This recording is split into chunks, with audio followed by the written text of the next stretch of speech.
It was November 15, 1982. I'm looking down from the witness stand at 5 mafia defendants, 5 rows of press, and a standing room-only courtroom filled with more than 300 people. It was an incredible sight to me. This was the first mafia trial ever. The first group of wise guy defendants. Lefty couldn't believe what was taking place. He told his lawyer he'd never go against us. And up until my appearance on the stand, he refused to believe that I was a special agent in the FBI and not his partner in the mafia. But later on, in his jail cell, he became a believer. He told his cellmate, "I'm gonna get that motherfucker Donnie Brasco if it's the last thing I do." So 2 days before I took the stand to testify, before my real name was revealed, we had word from an informant in New York that the mob was gonna go after my family. Now, the big mafia boss at that time was Big Paul Castellano of the Gambino family. I told my lawyers I wanted to go to Castellano myself and tell him, "Listen, don't fuck with me. If anybody touches my wife and kids, I will come after you personally and I will kill you myself."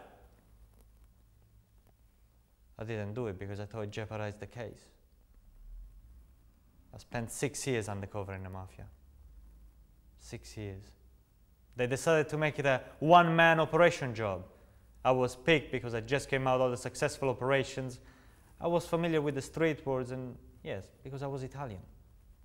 After my real name was splashed around by the media, a friendly attorney told me that a guy I grew up with, now in the Genovese family, had gone to Fat Tony Salerno, boss of the Genovese family, and told him that he knew where I was from and where I still had relatives. So maybe they could get to me that way. I was fuming. The FBI wanted to move us again. I refused. Can they find me? Sure. But if they find me, they're gonna have to fucking deal with me.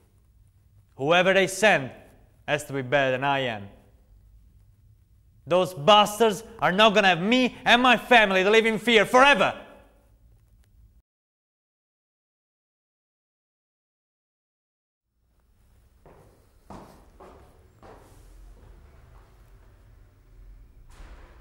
If you're here for inspection, Lieutenant, we had inspection 2 days ago. No, I'm not here for inspection. I came here to talk to you.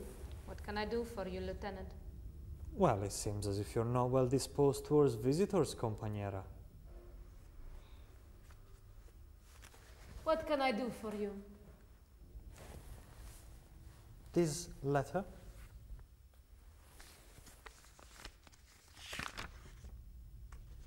I wrote it. I received it a few days ago. I sent it to the ministry. Then we need to talk. This letter looks more like a petition or an application.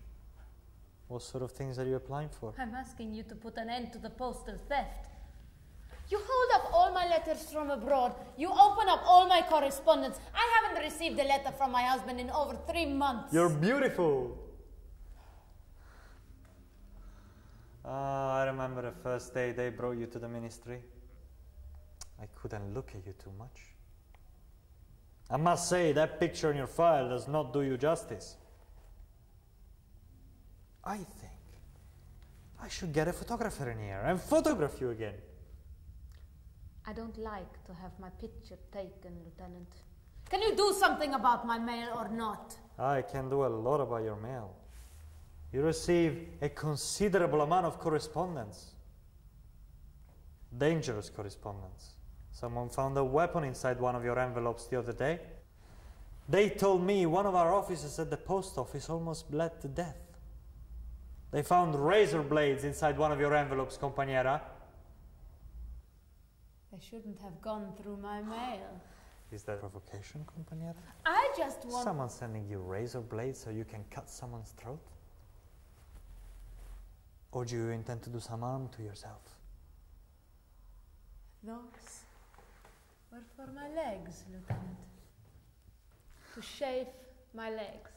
Our Soviet razors don't cut it for you. I thought we were going to talk about my mail. I am talking about your mail. These razors are considered a weapon. Illegal. Don't you know that? I didn't send them, Lieutenant. I gather this is for your legs too. Lotion de rose. Smells of roses. France. And who is this Monsieur Lamont? He writes to you often, he sends you loads of things.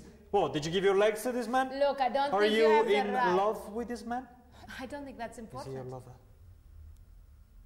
No, No? he's a friend. And all the romantic letters? I don't know about any romantic letters. I don't know about any romantic No, letters. I don't know. How would I know when I don't get any mail? You're pretty good at keeping a straight face when you lie. Your husband in America is slipping correspondence through France using the name André Lamont and you don't know anything about it. I have them all here. I don't know what you're talking about. You know exactly what I'm talking about. Why do you keep on insisting that I know, that I know? What is it I'm supposed to know? What am I supposed to do when I live in this hole? Please, I'm not asking for much. I can't give you any mail. Not while your husband is going through every human rights commission spreading bile against our system. Not while he's trying to publish your book in France. You must know all about it. I have all the information right here. Les Éditions de Minuit will publish in October the translation of The Sea Grape by Maria Celia Obispo. Think about it. In a few months from now, your book will be all over France, Europe. Isn't that something, compañera? And it makes me hungry. That word, minuit, reminds me of filet mignon. It's a lot of money, this Minuit company. Your husband and your father are going to get very rich from your books. Lots of lonely people out there. Empty beds. I actually started reading one of your books. It has become a new bed companion. Can you believe it? People should read whatever they like. What makes you think I like your books? Who cares what I think, Lieutenant? Perhaps you are one of those people who reads books to fall asleep at night. No. I read for meaning, compañera. What was that line in your story I liked so much? She had that fugitive night in her. You don't know what your words do to me. Does that surprise you that I'm reading one of your books? Nothing surprises me, Lieutenant. I don't see the big fuss about your books. All the delegation says they're bourgeois propaganda, anti-revolutionary. People's blood boils with indignation. But I am of a different opinion. I am probably your #1 fan.